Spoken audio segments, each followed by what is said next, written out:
Make yourself comfortable. Let's begin. The term Middle Ages refers to the 1,000 years from the Wu T8 to the Shu T8 century AD. During this long period, European diet underwent a major transformation. From the relatively diverse diet of the Roman era, it gradually became a monotonous structure dominated absolutely by grains. This was not accidental, but an inevitable result of population growth, land pressure, and stagnant agricultural technology. Let's start with the most basic thing, grains. After Wu by AD, the proportion of grains in the European diet rose sharply. By the Zhou Ta century, grains already accounted for 5% of ordinary people's diet. This was a consumption downgrade.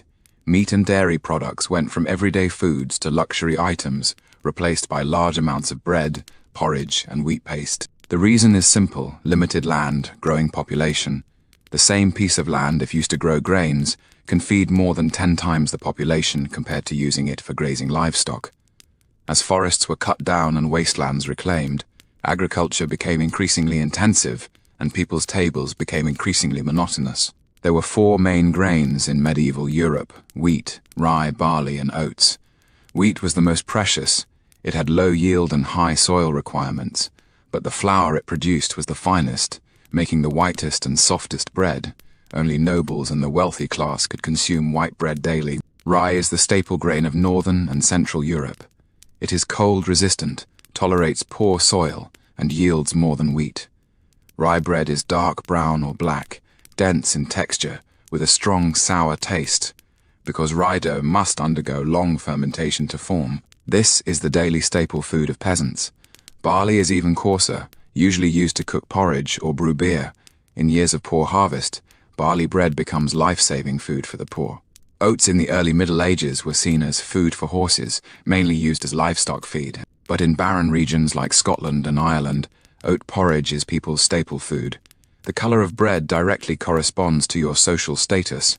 White, don't you nobility; grey, don't you citizens; black, don't you peasants. After grain is harvested, it needs to go through 2 key steps: milling and baking. In the Middle Ages, both of these steps were strictly controlled by the lord. Mills are usually built by the river, using water power to drive stone grinders. Each village only has 1 mill, owned by the lord. Peasants are not allowed to build mills privately or use hand grinders. Violators will be fined or even have their tools confiscated. Each time they use the mill, peasants need to pay a mill tax, usually 1/10 of the flour. Ovens are likewise monopolized. Public ovens are managed by the lord, and usage requires payment. This is not only for income, but also to prevent fire. Medieval houses are mostly wooden. Private ovens easily cause fires. This monopoly system was called banalitas, forced usage rights, and was an important part of the feudal system. Peasants complained bitterly about it, but were powerless to resist. The bread-making process in the Middle Ages was long and laborious. Rye dough needed to ferment for hours, because rye lacked the gluten found in wheat and couldn't hold its shape naturally. The fermentation process produced large amounts of lactic acid, which is where rye bread gets its sour taste. The baked bread was extremely hard. A rye loaf could last for weeks or even months, but the trade-off was that it was hard as a rock. People would usually soak old bread in soup or porridge to soften it before eating, or shave it into thin slices with a knife. There was a special type of bread called trencher, bread plate, made by cutting stale bread into thick slices to use as plates. When nobles dined, they would place meat and sauces on these bread plates, and after the meal, the bread soaked with juices would be given to servants or the poor. For most peasants, porridge was more common than bread. The reason was practical. Porridge didn't require a mill or oven, just a pot and a pile of firewood. Moreover, by adding plenty of water, a small amount of grain could expand into a large pot of porridge, maximizing the use of limited food supplies. The most common were oat porridge and barley porridge. The cooked porridge was so thick that a spoon could stand upright in the bowl. People would add whatever ingredients were available: beans, onions, cabbage, wild vegetables, and if they were lucky, a bit of fat from salted meat. But eating the same porridge day after day was torture. A farmer's diary from the 8th century reads, "Oat porridge again. My tongue has forgotten all other flavors." Medieval agriculture was extremely fragile. A frost, a drought, a pest infestation, any of these could lead to a poor harvest. In famine years, people would mix anything that could add weight into their flour. Acorn flour needed to be soaked repeatedly to remove tannins. Otherwise it would cause poisoning, then ground into powder and mixed into dough. The bread made from this was bitter and hard to swallow. Pea flour, broad bean flour, cheaper than grain, but with a strong beany smell. Fern rhizomes dug up, dried and ground into powder. Almost no nutrition, but could fill the stomach. Tree bark, the inner bark of elm or birch trees, was stripped off, dried and ground into powder. During the Great Famine of 1787, millions died in northern Europe. Chronicles record people ate grass, ate dirt, ate dead livestock, mothers ate their own children. This is not an exaggeration, but historical fact. Medieval medical theory held that different foods had different properties. According to Hippocrates' humoral theory, foods were classified into 4 attributes: cold-hot and dry-moist, wheat, warm, moist, suitable for the delicate constitution of nobles, rye, barley, cold, dry, suitable for the coarse constitution of lab. Or as this theory provided a scientific basis for class dietary differences. Nobles ate white bread not because they had money, but because their bodies needed white bread. Peasants ate black bread, not because they were poor, but because their bodies were suited to black bread. This notion persisted until the Renaissance period. In the 1,000 years of the Middle Ages, grain was the absolute ruler. It determined people's rhythm of life, sowing, harvesting, storing, determined social structure. Whoever controlled the mill and oven controlled power, and also determined life and death, bountiful harvest or famine. But man cannot live on bread alone. During those long winter nights, people longed for another kind of warmth, the warmth of meat, even if that warmth was often accompanied by guilt and taboo. During the Roman Empire period, meat accounted for a considerable proportion of ordinary people's diet. Archaeological findings show that urban residents of Rome could eat meat 10 times per week on average, but by the Middle Ages, this number dropped sharply. By the 16th century, an ordinary peasant might not eat meat more than 2 times in a year. This wasn't just an economic issue, but a fundamental change in how land was used. As the population grew, more and more pastures were converted into farmland. The land needed to raise 1 cow could grow enough grain to feed 10 people. Under this pressure, meat gradually shifted from everyday food to a holiday luxury.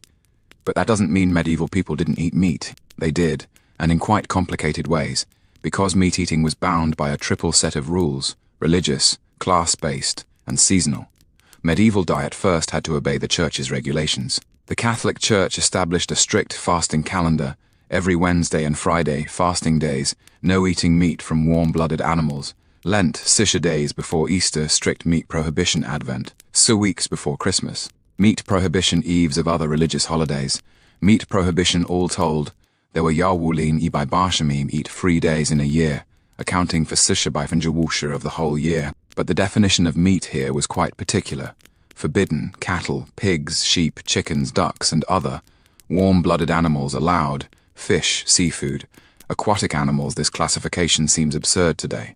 But in medieval times it had its theological logic. Warm-blooded animals lived on land, similar to humans, and eating them would arouse, while cold-blooded aquatic animals were pure and wouldn't pollute the soul. This led to some weird classification disputes. Beaver, because it had a flat tail and lived in water, it was classified as fish and could be eaten on fasting days. Waterfowl, such as wild ducks, some parishes considered them acceptable. Some did not. Dolphins, whales, although mammals. They were considered fish because they live in the sea despite religious restrictions. Noble tables never lacked meat. The meat consumption of medieval nobles was astonishing. A 8th century English noble household account shows that a medium-sized noble family, about Wuxia people, consumed annually beef, 20小时 eat pork, 58小时 eat mutton, 200小时 eat poultry. Hundreds game, unknown quantity. This means nobles ate meat every day on average, and in large quantities. Meat dishes at noble banquets were extremely extravagant. Roast peacock. The peacock was skinned, keeping the feathers roasted, then redressed in its feathers and arranged in a lifelike pose before being brought to the table. This wasn't for taste. Peacock meat is tough and dry, but to show off. Roast swan, same approach. Swan meat is slightly better than peacock, but still not as good as chicken. The point was visual impact. 4-bird roast, medieval version of turducken, stuffing a small bird inside a slightly larger bird, then inside an even larger bird, and roasting them all together. Common combinations were lark sitting quail, seven pheasant, swan, cockatrices, sewing together the front half of a chicken and the back half of a suckling pig, which after roasting looked like a mythical creature. Purely for entertainment, the common characteristic of these dishes is form over substance, showing off over deliciousness. Game from the forest, deer, wild boar, hare, could theoretically alleviate the meat shortage for peasants. But in the Middle Ages, hunting was an exclusive privilege of the nobility. Starting from the XVIII century, European countries successively enacted forest laws designating vast forests as royal hunting grounds or noble hunting grounds. Within these areas, peasants were not allowed to hunt any animals, including rabbits, not allowed to cut down trees, not allowed to graze livestock, not even allowed to gather dead branches. Violators would be severely punished, fines, imprisonment, or even death penalty. England's forest law was especially harsh. Records from the Shah the 8th century show that a peasant was sentenced to have both eyes gouged out for shooting a deer. Another peasant was fined the equivalent of his entire year's income for gathering dead branches in the royal forest. This monopoly stirred up enormous public resentment. The legend of Robin Hood is essentially a rebellion against the forest law, a person deprived of hunting rights, shooting the king's deer in the forest and distributing the meat to the poor. Peasants' meat, pigs and chickens. Peasants weren't completely unable to eat meat, but their sources of meat were extremely limited. Pigs were the most important source of meat for peasants. The advantage of pigs is they can eat anything: kitchen scraps, acorns, rotten vegetables. Don't need specialized feed. They grow fast and have strong reproductive ability. Their meat can be cured and preserved. Every autumn, farmers would drive pigs into the forest to let them eat acorns and beech nuts. This is called pannage, one of the few forest usage rights allowed to farmers. By November, the slaughter season, pigs would be slaughtered, and the meat cured into bacon, ham and sausages, stored for winter. But a farmer's family usually only raised pigs, and part of it had to be given to the church as tithe, and part to the Lord. What was really left for themselves might only be enough to eat cured meat once a week in winter. Chickens were another source, but chickens were mainly for laying eggs, not for eating meat. Only when old hens stopped laying eggs would they be slaughtered. Chicken usually appeared at festivals or weddings. In an era without refrigeration technology, meat preservation was a huge challenge. There were three main preservation methods in the Middle Ages. Salt curing: bury chunks of meat in large amounts of salt. The salt absorbs moisture and inhibits bacterial growth. Cured meat can be preserved for months or even a year, but the cost was, the cured meat was extremely salty. So salty it was almost impossible to eat directly. Before cooking, it needed to be soaked in water for several hours, or even overnight, to remove some of the salt. Even so, the cured meat remained bitter from the saltiness. Moreover, salt was expensive in the Middle Ages. The amount of salt a peasant family needed to cure a pig might equal a month of their income. Smoking: hang the meat above the chimney, using the smoke from the fire to cure it. The chemicals in the smoke can preserve the meat while giving it a special flavor. Smoked meat was also very hard and dry, requiring long stewing to soften. Confit: submerge cooked meat in animal fat to seal out air. This method was mainly used for poultry and small cuts of meat. But fat itself was precious, and peasants could rarely afford it. The taste of meat, the craze for spices, the medieval nobility's obsession with spices was largely to mask the taste of meat. Not because the meat was rotten, this is a common misconception. Nobles wouldn't eat rotten meat, but because side effects of preservation methods, salting and smoking made meat extremely salty and dry, with the monotonous taste limitations of cooking methods. Medieval meat was usually boiled or stewed, rarely roasted.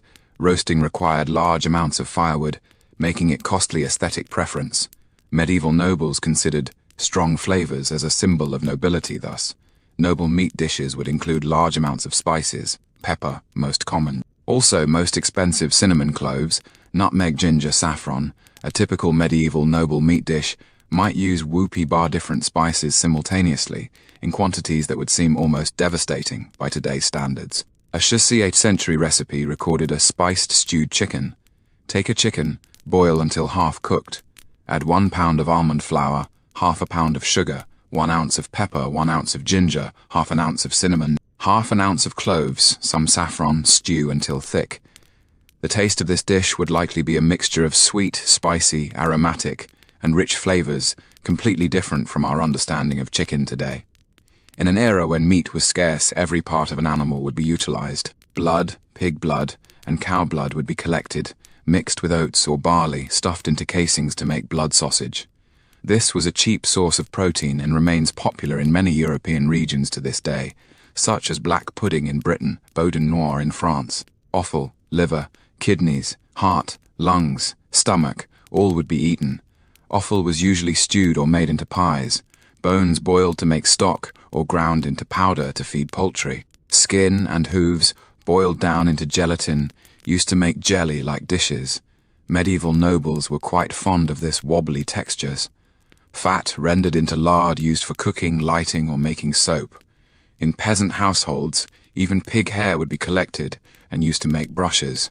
Although meat was scarce in daily life, during certain festivals, meat would suddenly become abundant. Christmas, almost every household would slaughter a chicken or a pig. This was the most important meat moment of the year. Easter, the first meal after Lent ended, usually lambs symbolizing the Lamb of God. Weddings and baptisms, families would spare no expense to prepare a feast with meat. The meat at these festivals was not just nutritional supplementation, but also a form of psychological compensation, a brief revelry after long periods of abstinence and scarcity. In medieval thinking, meat consumption was closely linked to sin. The Church believed that eating meat would stimulate. The word itself comes from the Latin caro, meaning flesh.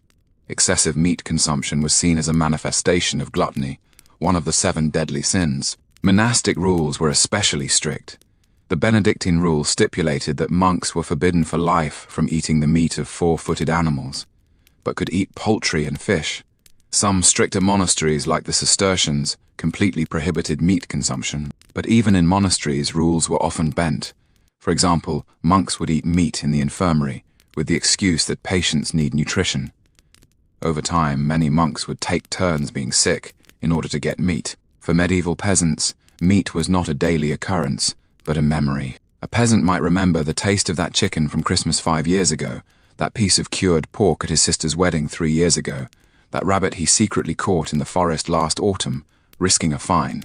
Meat was scarce, so meat was precious, and this preciousness made meat occupy a position in the medieval imagination far exceeding its actual proportion. In folk tales, heaven was described as a place with endless roasted meat in peasant uprising slogans. The right to eat meat was one of the core demands. Meat was not just food, it was a symbol of desire, a marker of class, and a reason for rebellion. When the Church prohibited eating meat on nearly half the days of the year, people needed a substitute. The answer was fish, but this wasn't a natural choice, it was a mandatory regulation. On fasting days, fish was the only permitted meat substitute. Thus, all of medieval Europe established a massive fishing industry. The problem was, not all places were near oceans or rivers. How did inland areas obtain fish? The answer: salting, air drying, long-distance transport, and aquaculture. Among all fish, herring was the most important in the Middle Ages. The advantage of herring lay in massive quantities, easy to catch, suitable for preservation. Every autumn, the North Sea and Baltic Sea would see large-scale herring migrations, so numerous that fishing nets could be filled as soon as they were lowered. But fresh herring spoils extremely easily and must be processed immediately. In the 8th century, the Dutch invented a revolutionary preservation method, processing herring directly on the boat, removing the internal organs, but keeping the pancreas, because the enzymes in it can help fermentation, then immediately pickling with salt and packing into wooden barrels. This pickled herring could be preserved for months, becoming a commodity that could be transported long distances. Thus, herring was shipped from the North Sea to all of Europe, from Norway to Italy, from England to Poland. In inland city markets, barrels of pickled herring were stacked like mountains. The herring trade created enormous wealth. The rise of the Hanseatic League, Northern European Commercial Alliance, largely depended on the monopoly of the herring trade. Cities like Ellebeck, Hamburg, and Bremen prospered because of herring, but pickled herring tasted extremely terrible, salty, fishy, with a strong fermented flavor. People ate it not because they liked it, but because they had no other choice. By the 8th century, another fish began to challenge herring's position: cod. Cod live in the colder waters further north Iceland, northern Norway, Newfoundland. Their meat is firmer with higher protein content, and they have a huge advantage. They can be preserved by air drying. The method for making stockfish is extremely simple. Remove the head and guts from the cod, hang them on wooden racks, and let the Arctic cold wind and dry air naturally dry them. After several weeks, the cod becomes as hard as wooden planks. This fish doesn't need salt. Salt is expensive, can be preserved for years, and is lightweight, making it easy to transport. But stockfish is so hard it can't be eaten directly.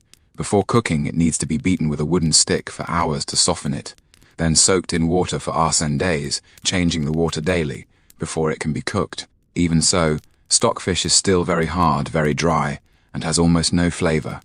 People usually stew it into a mush, adding lots of onions, beans, and fat, barely managing to get it down. But it is cheap and complies with church rules. So stockfish became the main food for poor people on fasting days. For inland areas far from the ocean, freshwater fish are a more practical choice. Fish from rivers, carp, pike, perch, eel were caught in large quantities. But the supply of wild freshwater fish was limited and couldn't meet the demand. So, starting from the shaft the 8th century, artificial fish ponds began to be built on a large scale across Europe. Monasteries were pioneers in fish pond construction. Because monks strictly observed fasting regulations, they needed a stable supply of fish. Many monasteries owned dozens of fish ponds, forming complex breeding systems. Carp was the most common farmed fish. It had strong adaptability, grew fast, and could survive in murky water. But carp had one problem: an extremely heavy, muddy smell. To remove the muddy smell, people would place carp in clean water to purge for several days before slaughtering. But the effect was limited, and cooked carp still had a strong earthy smell. The noble solution was add large amounts of spices and acidic seasonings, vinegar, sour grape juice to mask the fishy smell. The poor solution was endure it.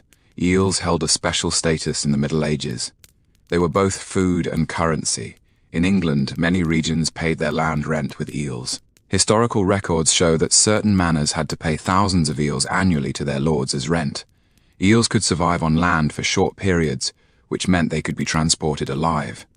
Merchants would pack eels in wet straw and transport them to inland markets. But the eel's appearance, a snake-like body, made many people uneasy. Some theologians questioned, does an eel even count as a fish?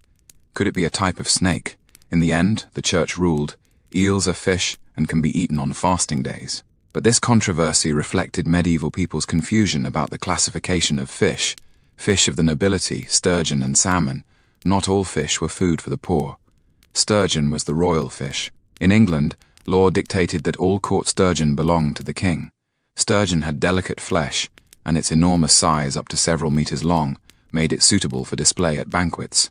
Salmon was equally a high-class fish. Its flesh was pink in color, rich in fat, and tasted far superior to other freshwater fish. But salmon only migrated during specific seasons, with a very short fishing window, making it expensive. The nobility's fish dishes also pursued visual effects. A common banquet dish was reconstructed fish. The fish meat was deboned, mixed with spices and eggs to reshape it, then coated with gold leaf to look like a golden fish. For ordinary people, fasting days were not a religious experience, but painful endurance. There were over Yarwuleen days a year when fish had to be eaten, and fish, whether pickled herring, wind-dried cod, or muddy-tasting carp, were all hard to swallow. A Shuwu century peasant's diary wrote, "Herring again, my stomach is rebelling, but my soul must obey." What is worse, the nutritional value of fish is far lower than that of meat. A long-term diet based mainly on fish leads to insufficient protein and fat intake. Many historians believe that the widespread malnutrition in the Middle Ages was partly due to the mandatory fish-eating system. But the church remained unmoved. The fasting regulations continued until the Reformation period, when Protestantism finally abolished these rules. The trade and distribution of fish was a manifestation of power. Whoever controlled the fishing grounds controlled the wealth. The Hanseatic League rose to power through herring trade, and in the 100 Years' War between England and France, the Jundor for fishing grounds was one of the important factors. Monasteries achieved economic independence through fish ponds, no longer completely dependent on the charity of lords. And for ordinary people, fish was an imposed obligation. You had to eat it, not because you wanted to, but because the church said you must. Fish in the Middle Ages was not merely food, it was the embodiment of religious authority, yet another marker of class distinction and the foundation of long-distance trade and economic networks. But no matter how it was packaged, for most people, fish days were days of hardship. In the dietary hierarchy of the Middle Ages, vegetables occupied the lowest tier. Nobles hardly ate vegetables. Medical theory held that vegetables were cold and wet foods that would cause humoral imbalance and trigger diseases. Moreover, vegetables grew in dirt close to the ground and were therefore base incompatible with the noble status of aristocrats. A 8th century French nobleman wrote in his memoirs, "Vegetables are peasant food. I would rather starve than eat those things dug out of the dirt." But for the peasants who made up by 50% of the population, vegetables weren't a choice. They were the foundation of survival. If we had to pick the most important vegetable of the Middle Ages, it would definitely be cabbage. Cabbage was incredibly hardy and could grow in almost any soil. It was cold-resistant, could be planted in autumn and harvested in winter. It had high yields. A small vegetable patch could feed a family for months, and cabbage could be preserved. The most common preservation method was pickling it into sauerkraut. The cabbage would be shredded, salted, pressed into clay jars and left to ferment naturally. The lactic acid produced during fermentation acted as a preservative, allowing the sauerkraut to last through the entire winter. But the taste of sauerkraut was extremely monotonous, sour, salty, with a slightly rotten smell. Moreover, long-term consumption of sauerkraut would lead to vitamin C deficiency, though medieval people had no idea what vitamins were. Besides pickling, cabbage would also be boiled into soup. A pot of cabbage soup with a tiny bit of fat added, if available, served with black bread. That was a peasant's main meal for the day. This soup would be boiled and boiled again, sometimes simmering over the fire for hours until the cabbage was completely mushy, losing all texture and most of its nutrition. Legumes, the redemption of protein in an era when meat was scarce. Legumes were the peasant's only reliable source of protein. Broad beans, peas, lentils, these legumes were everywhere in medieval gardens. They not only provided protein but also improved the soil. Although medieval people didn't understand the principle of nitrogen fixation, they knew through experience that land where legumes had been grown would become more fertile. Legumes were usually cooked into thick bean porridge. This porridge was called pottage and was the core of peasant diet. A typical pot of bean porridge contained legumes, cabbage, onions, a small amount of fat if available, and any vegetable scraps that could be found. This pot of porridge would simmer slowly over the fire from morning to night, ready to be ladled out at any time.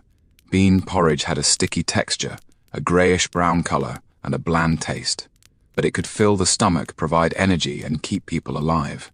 In famine years, bean porridge might be the only food. Historical records show that during the Great Famine of 1870, peasants in many areas ate only bean porridge for months on end, with no other food. Onions and garlic, the source of flavor in an era of extreme scarcity of seasonings. Onions and garlic were the poor people's only spices.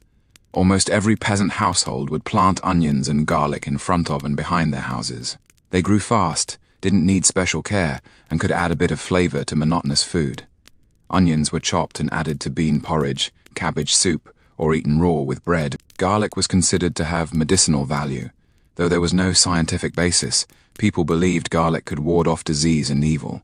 During the Black Death, many people carried garlic with them or hung garlic at their doorways, hoping to resist the plague. Of course, this had no effect whatsoever, but onions and garlic also came with a social cost. They made people's breath and body odor pungent. Nobles looked down on those who ate garlic, considering it a mark of peasants. An Italian poet wrote, "You can smell a peasant from 10 paces away. It is a mixed scent of onion, sweat, and despair." Root vegetables, treasures from the soil, radishes, turnips, parsnips. These root vegetables were lifesavers in winter. They could be preserved in the ground for months and dug up when needed. Moreover, root vegetables were storage-friendly and could be kept in cellars through winter. But these vegetables all tasted terrible. Radishes were sharp and pungent, turnips bitter and coarse.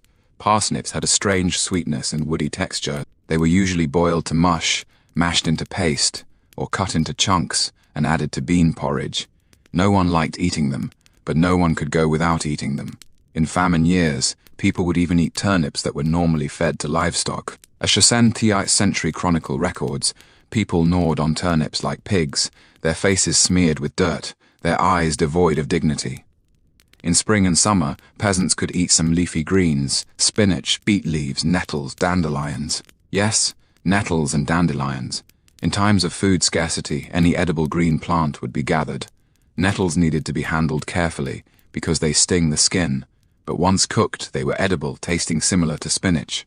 Dandelion leaves were bitter but could be eaten raw or cooked. These wild vegetables didn't need to be cultivated and could be found everywhere in fields and roadsides. They were free food for the poor, but leafy greens couldn't be preserved. They only appeared in spring and summer, disappearing by autumn. Thus, peasants' diets showed obvious seasonality: green in spring and summer, only brown in autumn and winter. Not all vegetables were permitted for consumption. Tomatoes, potatoes, peppers, these vegetables common today simply didn't exist in medieval Europe. They came from the Americas and weren't introduced to Europe until after the Age of Exploration, in the the 8th century.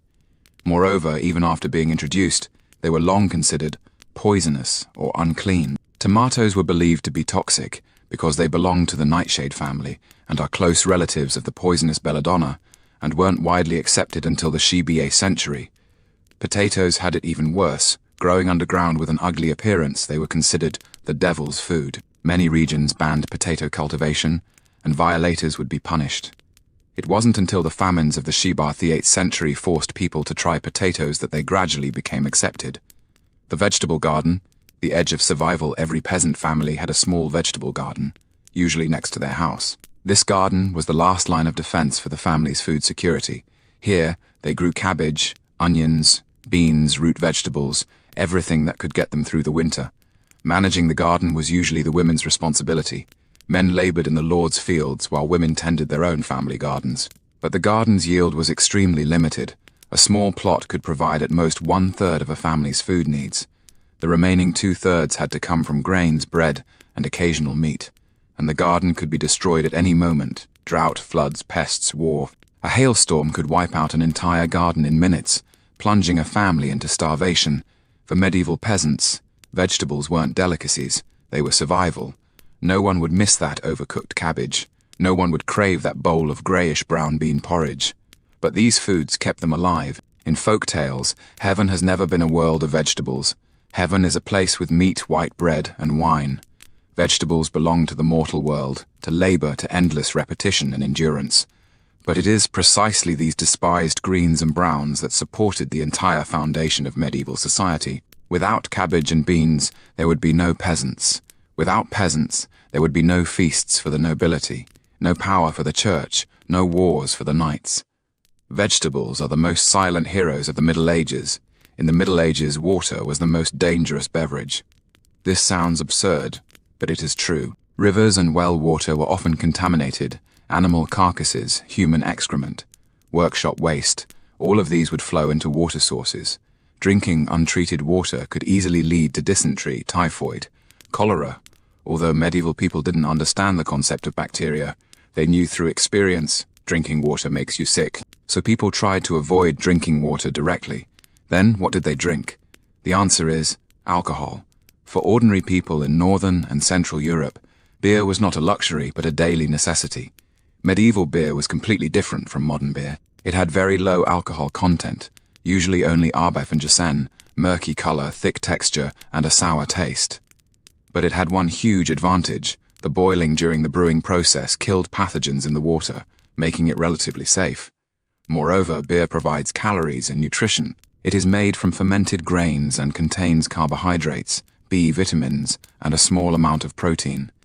In times of food scarcity, beer was called liquid bread. Everyone drank beer: men, women, children. An adult male might drink centiliters of beer per day. Children drank small beer which had lower alcohol content and was specially brewed for them. Beer brewing was usually a household task, handled by women. Almost every family had their own brewing recipe, with quality varying widely. Some beer was barely drinkable, while others were hard to swallow. The best beer came from monasteries. Monks had the time, resources, and techniques to brew high-quality beer. They refined recipes, controlled the fermentation process, and produced clearer, more stable beer. Moreover, monastery beer had religious exemptions. On fasting days, monks couldn't eat solid food, but they could drink beer. So they brewed fasting beer with higher alcohol content and richer nutrition, replacing food with liquid.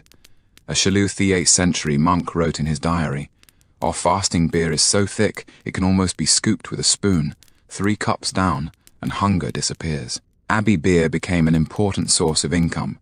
Many abbeys sold beer externally and accumulated considerable wealth.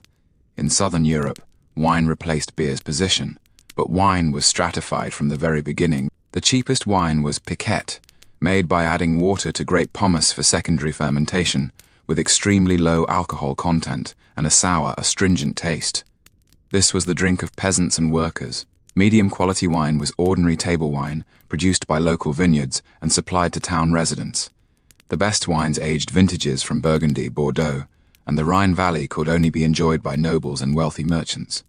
Preserving wine was a difficult problem. Without glass bottles and corks, which wouldn't become widespread until the Shu-ti the 8th century, wine was stored in wooden barrels or ceramic jars and spoiled easily. So, people invented various methods to fix spoiled wine, adding honey, spices, and herbs to mask the rancid taste. These mixed drinks were called hippocras, and were very popular at noble banquets. But essentially, this was just covering up the spoilage. Before wine and beer became widespread, Europeans drank mead. Mead is made from honey, water, and yeast fermentation, and is one of humanity's oldest alcoholic beverages. It was especially popular in Northern and Eastern Europe, where it was regarded as a sacred drink. In Norse mythology, what the gods drank was mead. The Vikings believed that warriors who died in battle would enjoy endless mead in Valhalla, but by the late Middle Ages, mead gradually declined. The reason was simple: honey was too expensive. Honey was the only sweetener in the Middle Ages, with huge demand and high prices. Brewing alcohol with honey became uneconomical, and people turned to cheaper grain beer and wine. Mead became a special drink for festivals and ceremonies, no longer an everyday beverage. In the Shah the 8th century, a new technology was introduced to Europe from the Arab world: distillation. Through distillation, high-concentration alcohol could be extracted from wine or beer, creating spirits. The earliest spirits were called aqua vitae, water of life, and were initially used as medicine. Doctors believed that high-concentration alcohol could cure various diseases and prolong life, but soon people discovered its other use: rapid intoxication. Spirits could reach sishabifanjawusha alcohol content. A few drinks could make someone lose consciousness. For people living in pain and exhaustion, this brief escape was extremely attractive. By the Shu-ti 8th century, spirits began to become popular among the common people. The most common were grain spirits distilled from grain, which later developed into whiskey and vodka, and brandy distilled from wine. But spirits also brought new problems: alcoholism and violence. The tavern was the social center of medieval towns. Here, workers gathered after a day's labor, drinking beer or cheap wine, exchanging news, complaining about life. The tavern was a place where information flowed, and also where conflicts erupted. Taverns were usually dim, crowded, and noisy. Wooden tables were stained with alcohol, and the floor was covered with straw used to absorb spilled drinks and vomit. The air was filled with a mixed smell of alcohol, sweat, and smoke. Tavern keepers were usually women, called alewife. They were both brewers and operators, but this profession had a bad reputation. Alewives were often accused of watering down drinks, fraud, and even timdy-fint. The church had a conflicted attitude toward taverns. On one hand, taverns were hotbeds of sin, drunkenness, gambling, brawling, adultery all happened here. On the other hand, taverns were also a necessary part of the community, and complete prohibition was unrealistic. So, the church chose compromise, allowing taverns to exist, but constantly condemning the sins within them. In an era without entertainment, without hope, alcohol was the most easily obtained comfort. But the price of drunkenness was heavy. Long-term alcoholism led to liver disease, malnutrition, violent behavior. Many families fell into extreme poverty because men drank heavily. Money that should have been used to buy food was all spent at the tavern. Legal records show that a large number of violent crimes occurred in taverns, or were alcohol-related. Drunken men would draw their blades over a single word or a glance. Moreover, alcohol addiction was incurable. The Middle Ages had no rehabilitation institutions, no psychological counseling. Once trapped in alcoholism, it was nearly impossible to break free. The church's solution was prayer and confession, but this was of no help to alcohol addicts. In the Middle Ages, beverages were not enjoyment, but survival strategy. People drank beer and wine, not because they liked it, but because water was unsafe. They drank spirits, not to savor them, but to escape. Behind every drink was a compromise with reality, compromise with polluted water sources, compromise with scarce food, compromise with endless labor and suffering. But alcohol also provided brief warmth, brief oblivion, brief connection. Under the dim lights of the tavern, strangers became companions. Pain became something that could be shared. This was perhaps the only tender aspect of medieval drinking culture. On a certain morning in the Middle Ages, when the mist had not yet dispersed, when the church bells had just rung for the first time, a faint candlelight had already lit up in the apothecary's shop. It was an amber-colored light carrying the scent of beeswax, illuminating the bundles of dried herbs hanging on the wall, the powder sleeping in glass bottles, and that exquisite brass scale. On the two ends of the scale, one side holds cinnamon sticks, the other a few peppercorns. The apothecary, an old man in a dark robe, his fingers stained brown by spices, is carefully adjusting the weights. He is not weighing, he is balancing the universe. Because in that era, food wasn't just food. It was medicine, a weapon, the key to health or disease. And the theoretical foundation for all of this came from a Greek physician, 2,000 years ago, Hippocrates. Hippocrates' portrait may never have truly existed in medieval apothecaries, but his theories seeped like a ghost into every kitchen, every dining table, every bite of food. He said the human body is composed of 4 humours: blood, warm and moist, like spring rain; yellow bile, hot and dry, like summer's blazing flames; black bile, cold and dry, like autumn's withered leaves; phlegm, cold and moist, like winter's frost and snow. Health is the perfect balance of these 4 humours, and disease is the excess or deficiency of a certain humour. This theory was held as gospel in the Middle Ages. Doctors believed that every food, every spice, every drink carried specific properties. They were either hot or cold, dry or moist. To consume them was to adjust the balance of humours within the body. Thus, the kitchen became a laboratory, and the cook became half a doctor. Imagine a piece of pork freshly bought from the butcher, still carrying a faint tinge of blood. In the eyes of modern people, it is merely a collection of protein and fat. But in medieval medical theory, it was cold and moist, meaning that if consumed directly, it would increase the phlegm in the body, leading to colds, coughs, or even more serious illnesses. What to do? The answer is neutralize it with warm and dry spices. So, cinnamon, ginger, pepper, cloves, these expensive powders shipped from the distant east, were generously sprinkled on the pork. Not to mask the smell of spoilage, this is a common misconception, but to restore balance. The warmth of cinnamon offset the coldness of pork. The dryness of pepper neutralized the moisture of pork. This wasn't cooking, this was alchemy. Fish, especially freshwater fish, were considered extremely cold and moist foods in the Middle Ages. They lived in water, absorbing the essence of water, so consuming them would make the human body sluggish, heavy, and prone to illness. But the church mandated that over 150 days each year required abstaining from meat, with only fish allowed. This was a medical dilemma. The solution: vinegar. Vinegar was considered cold and dry. Its acidity could tighten the moistness of fish, making it easier to digest. So almost all fish dishes would be served with vinegar sauce, sour fruit sauce, or lemon juice.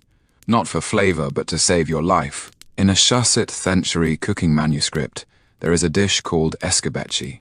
Fish is first fried, then soaked in a mixture of vinegar, onions, and spices.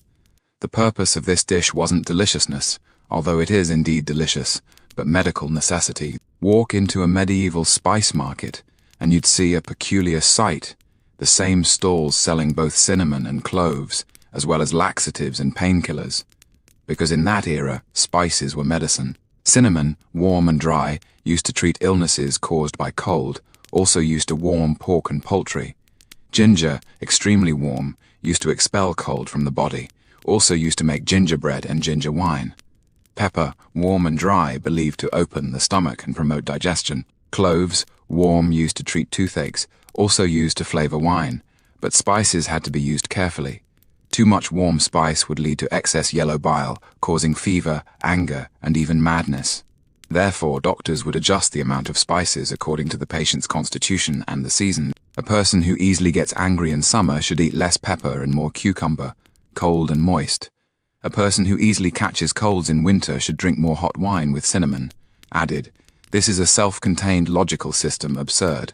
Perhaps, but in that era without antibiotics and modern medicine, it gave people an illusion of controlling their fate. Medieval doctors also believed that the stomach had a door. It could be opened by certain foods and closed by other foods. Aperitifs, usually warm and dry, such as spiced wine, roasted nuts, or preserved fruits. Their function was to wake up the stomach and get it ready to receive food. Digestives, usually cold and dry, such as cheese, apples, or candied ginger. Their function was to seal the stomach, prevent food from flowing back, and promote digestion. Therefore, a formal medieval banquet always started with aperitifs and ended with digestive comfits, sugar-coated spice seeds. This wasn't etiquette, this was a medical prescription. Humoral theory was also closely related to the seasons. Spring, blood vigorous, should eat more mild foods, avoid excessively warm spices. Summer, yellow bile vigorous, should eat more cold foods such as salads, fruits, and diluted wine. Autumn, black bile is abundant. One should eat warm and moist foods, such as stews and soups. Winter, phlegm is abundant. One should eat warm and dry foods, such as roasted meat and spiced wine. This means that the menu changes with the seasons, not just because of the availability of ingredients, but more because of medical requirements. Today, we would laugh at these theories. We know that cinnamon cannot warm pork, and vinegar cannot cool fish. Humorism is wrong, a superstition from the pre-scientific era, but in that era, it was the only explanation, and more importantly, it shaped medieval food culture. Those complex spice combinations, those carefully designed menus, those seemingly absurd cooking rules, all stemmed from a simple belief: food can heal, and it can also kill. The apothecary's scale still sways gently in the candlelight. On one side is cinnamon, on the other is pepper, and at the center of the scale is humanity's eternal longing for order and balance. And all these foods, whether warm, cold, dry, or moist, ultimately converge in one place. That long class-divided, ritual-filled dining table. As night falls, the castle's great hall begins to awaken. The torches on the stone walls were lit one by one, orange-red flames casting dancing shadows on the cold, hard grey stone. The long table, that table made of oak, large enough to seat 50 people, was covered with a linen tablecloth, the white fabric gleaming with a soft luster in the candlelight, like thin ice on a winter lake surface. The servants, barefoot or wearing soft-soled shoes, shuttled silently through the hall. They brought silver candlesticks, tin plates, wooden cups, and those dining plates made of bread trenchers, thick, hard-baked slices of bread that served as both plate and food, and even more as a mark of class. Because in the Middle Ages, the dining table wasn't just a place for eating. It was a stage for power, a microcosm of social order. At the far end of the hall, there was a slightly raised platform, a high table. This was the exclusive position for the lord and his family, and honored guests. They sat there overlooking the entire hall, like a king overlooking his kingdom. The tablecloth on the high platform was whiter, the candlesticks taller, the chairs had backs which was extremely luxurious at the time, and the tableware before them was silverware. Silver plates, silver goblets, silver spoons. Forks had not yet appeared, or rather, even if they had, they were only used to hold meat in place, not for eating. People ate with their fingers and knives. This was the norm, and this was etiquette. The lord's seat faced directly toward the entrance of the great hall, so he could see everyone who entered, and could be seen by everyone. His very presence was a guarantee of order. Beside him sat his wife, his eldest son, and invited knights or priests. Their conversation was low and slow, occasionally interrupted by the soft clinking of silverware, and below the raised platform was another world. Long tables stretched along the hall like a wooden river. Seated here were the knights' attendants, the castle's steward, wealthy merchants, and those who were qualified to enter the hall but whose status was not high enough. Their tableware was tin or wood. Their drinking cups were shared, a large wooden bowl passed among several people, each person taking a sip, then wiping the rim with their sleeve before passing it to the next person. This was not unsanitary. This was a symbol of solidarity. Their food, too, was different from that on the raised platform. The lord on the raised platform would enjoy roasted peacock. The peacock was skinned, roasted, then redressed in its feathers, arranged in a lifelike pose, and when brought to the table it was like a phoenix reborn from flames. This was not for flavor. Peacock meat was actually dry and tough, but for display, and the people at the long table ate stewed meat, pork, lamb, or chicken, stewed together with vegetables, served in large wooden bowls and eaten by dipping bread into it. Further down were those who stood. The servants didn't sit at the table. They stood by the walls, behind pillars, or in the corners of the hall, waiting for their master's summons. Their dinner was leftovers, the bread trenchers left over from the high table, already soaked with gravy and grease, the stew left over from the long table, and those gnawed bones. But even among leftovers there was hierarchy. The Lord's personal servants could get better portions, while the kitchen helpers could only gnaw on bones with almost no meat left, or drink soup that had already gone cold. At the farthest end of the hall, near the kitchen door, beggars or pilgrims would sometimes sit. Medieval notions of charity required lords to give alms to the poor, so they were allowed to enter the hall, sit in the most inconspicuous corners, and wait for scraps that even the servants didn't want. This was the bottom of the hierarchy, but also a chance for redemption, because giving alms to the poor could win the lord a ticket to heaven. Medieval people usually ate only 2 proper meals a day. The first was dinner between 10 and 11 in the morning, before the sun reached its highest point. This was the most important meal of the day, and also the most lavish. The second meal is supper, between 5 and 6 in the evening, when the sun begins to set. This meal is usually simpler, but at noble banquets, it can last for hours.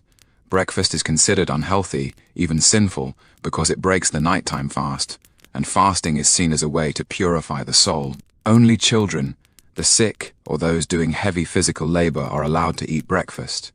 In some regions, especially in Northern Europe and England, men and women dining at separate tables is the norm.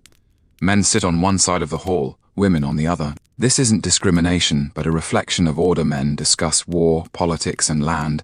Women discuss household matters, children, and faith. 2 worlds under the same roof, yet separated by an invisible line. But on the high table, the Lord and his wife sit together. This is the exception of power, because the Lord's wife is not just a wife. She is the lady of the castle, the Lord's deputy in his absence, a sharer of power. In the Middle Ages, forks barely existed. People ate with their fingers, knives, and spoons. Fingers were the primary tool, using the thumb, index finger, and middle finger to grab food, while the ring finger and pinky stayed clean, used for touching the face or wiping the lips. This sounds crude, but in reality, eating with hands had strict etiquette. You can't grab food with your whole hand, only with 3 fingers. You can't stick your fingers into your mouth, can't put gnawed bones back into the communal dish, can't wipe your nose with your fingers and then keep eating. Knives were brought by each person, usually a small dagger hung on the belt. It served as both a weapon and an eating utensil. Using the knife to cut meat, pick up food, or even pick your teeth was all acceptable. And spoons, usually made of wood, were used for drinking soup or eating stew. Silver spoons were a symbol of status. Owning a silver spoon meant you weren't an ordinary person. This is where the English phrase "born with a silver spoon in one's mouth," meaning born into wealth, comes from. A formal medieval banquet wasn't just about eating, it was a performance. Banquets were typically divided into 3 to 5 courses, with each course containing multiple dishes served simultaneously. First course, appetizers, usually spiced wine, roasted nuts, pickled fruits, along with some light meats like roasted small birds or caviar. Second course, main dishes including roasted meats, pork, lamb, beef, venison stews, pies, and those complex dishes wrapped in dough. Third course, desserts, but not desserts in the modern sense. Rather candied fruits, honey cakes, and those elaborate sculptures made from sugar and almonds, subtleties like castles made of sugar, figures of saints molded from marzipan. Between each dish, there would be a hand-washing ritual. Servants brought silver basins and water jugs. Guests washed their hands, dried them, and then continued eating. And at the climax of the banquet, there would be music and performances, troubadours singing, acrobats doing flips, and even animal trainers bringing bears or monkeys. Let's go back to that roasted peacock. It was brought to the high table, its feathers shimmering with blue-green luster in the candlelight, as if it were still alive. The Lord cut the first piece of meat with his knife and passed it to his wife. This was the sharing of honor. Then the peacock was distributed to other distinguished guests. Everyone knew the meat wasn't tasty, but no one cared. Because eating peacock wasn't about the flavor, but about participating in this ritual, about confirming one's position in this class system. And below at the long table, people ate stew, drank beer, occasionally glanced up at the peacock on the high table, then continued eating with their heads down. They weren't jealous, or rather, they had gotten used to it. Because in the Middle Ages, class wasn't oppression, but order. Everyone knew their place and accepted their place. Lords protected knights, knights protected peasants, peasants provided for everyone. It was a cycle, a balance, an unbreakable contract. The silence of departure the banquet would eventually end. One by one the candles were extinguished, one by one the guests departed. The servants began cleaning up the aftermath. Silverware was wiped clean, pewter plates were stacked up, wooden bowls were tossed into buckets. Those bread trenchers, already soaked through with gravy, limp and soggy, were collected and distributed to the servants, beggars or the poor outside the castle. The hall fell back into darkness. Only the stone walls remained, still cold and silent, having witnessed it all: power, class, ritual, and those human desires that briefly flickered in the candlelight. But even the grandest of feasts must eventually come to an end. When the candles are extinguished, when the guests depart, what remains are only those eternal questions. When the last candle was snuffed out, when the last guest left the hall, when the servants finished cleaning up and returned to their cramped rooms, the castle fell back into its original state: silence. The stone walls no longer reflected candlelight. They were just cold grey, as if they had never been warmed. The linen cloth on the long table was rolled up, revealing the grain of the oak, and those marks carved by knives, those stains soaked by wine, all became evidence of time. And that food, those meats seasoned with spices, those fruits preserved in honey, those sculptures moulded from almonds, had all vanished into people's bellies, or been thrown into garbage heaps waiting to rot. Everything will disappear. Banquets will end, castles will crumble, dynasties will change, and even those seemingly eternal stone walls will become ruins in a few hundred years, covered by vines. Forgotten. But some things remain. In the library of some monastery, in the archive room of some noble family, in a wooden chest in some forgotten attic, those handwritten recipes still exist. The parchment has yellowed, the ink has faded, but those words, those recipes written in Latin, Old French, or Middle English are still clearly legible. Take a chicken, debone it, stuff it with almonds, raisins, and spices, cook fish in vinegar, add onions and pepper. To make golden jelly, you need saffron, honey, and isinglass.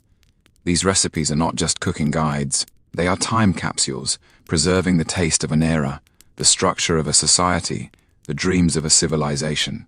When we open these yellowed pages today, we are not just reading recipes. We are listening to voices that have been silent for hundreds of years, the voices of cooks, lords, servants, beggars. They are all dead, but their food still lives. The medieval obsession with spices changed the world. To obtain pepper, cinnamon, and cloves, Europeans opened new trade routes, established colonial empires, and waged wars. The spice trade wasn't just commerce, it was a game of power, a clash of civilizations, an engine of history. Columbus sailed to the Americas not to discover a new continent, but to find a shortcut to India, to bypass the monopoly of Venice and the Ottoman Empire and obtain spices directly. He failed. What he found wasn't India, but a whole new world. Yet his failure unexpectedly kicked off the age of exploration, reshaping the global political, economic, and cultural landscape. And the starting point of all this was a simple desire to make food tastier, to make the body healthier, or rather, a deeper desire to control nature, to conquer the unknown. That long dining table, that distinct class system, looks so absurd from today's perspective. Why did lords eat roasted peacock, while peasants could only eat black bread? Why were silver spoons symbols of status, while wooden bowls were marks of lowliness? Why wasn't food just food, but the language of power?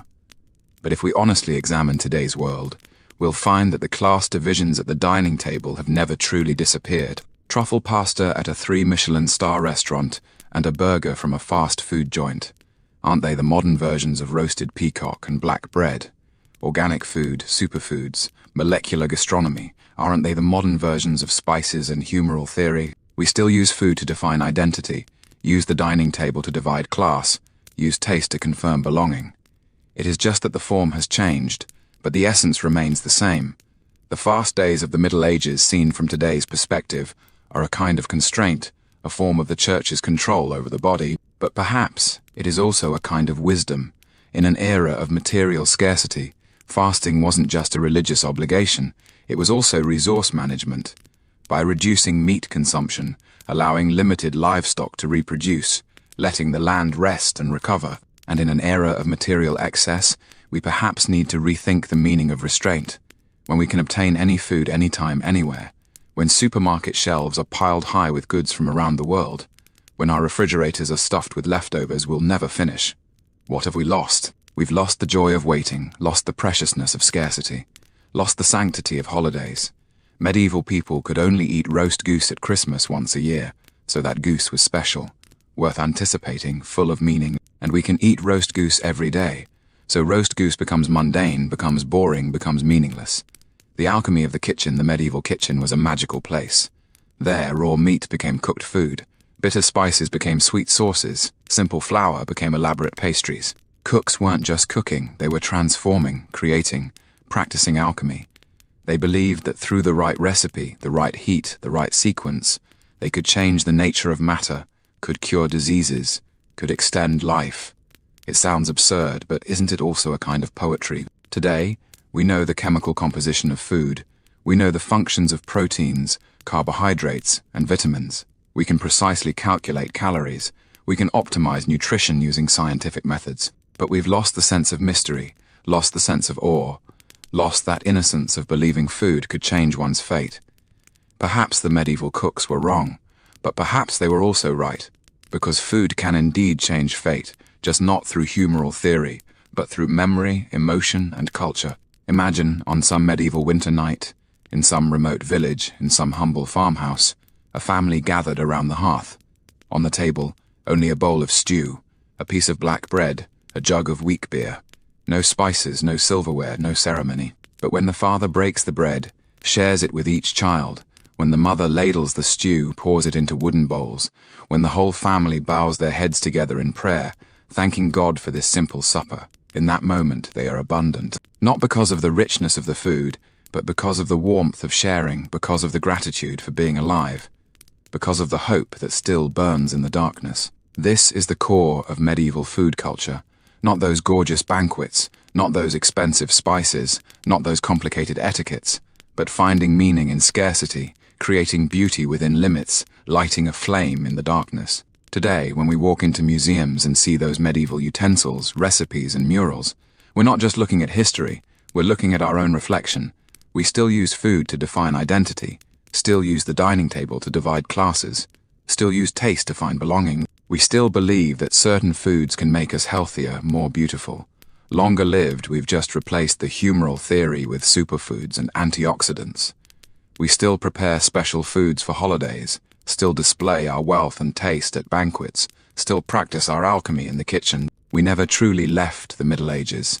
Or rather, the Middle Ages never truly left us. The final candlelight in some forgotten castle ruins, on some moss-covered stone walls, you can still see the soot marks left by torches from back then. In some ancient monastery library, those handwritten recipes still lie quietly on the shelves, waiting for the next curious reader. In some remote village, people still make bread, cure meat, and brew beer using methods from hundreds of years ago. History hasn't died, it is only sleeping. And when we turn those yellowed pages, when we recreate those ancient recipes, when we try to understand those flavors that have vanished, we're not resurrecting history, we're listening to echoes. Those who dined by candlelight, those cooks who bustled in the kitchen, those beggars waiting in corners for scraps, they've all turned to dust, but their voices still echo. In every bite of bread, in every spoonful of stew, in every glass of wine, they're saying, we lived, we loved, we ate, we existed. And this perhaps is the deepest meaning of food, not nutrition, not taste, not ritual, but proof that we once lived.